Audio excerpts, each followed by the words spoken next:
Hello and welcome back to another Computer Sluggish tutorial. Before we get started, have you subscribed to my YouTube channel yet? If not, be sure to click on the big red subscribe button on my main page. And once you have done this, don't forget to click on that bell to be the first to get notified when I upload a new video. In today's video, I will be showing you how to make PDF files open up in Adobe Acrobat Reader instead of your web browser.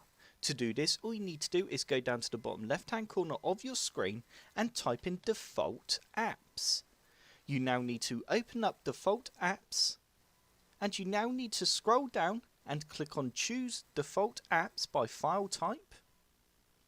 And we now need to scroll all the way down until we find .pdf on the left hand side here.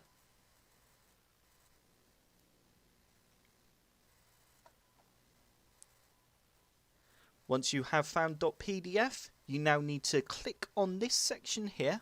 As you can see, mine is on Microsoft Edge. And you now need to click on Adobe Acrobat Reader. And there we go. All my PDF files will now open up with Adobe Reader. I hope this tutorial has helped. If it has, hit the like button below and subscribe for more computer sluggish tutorials.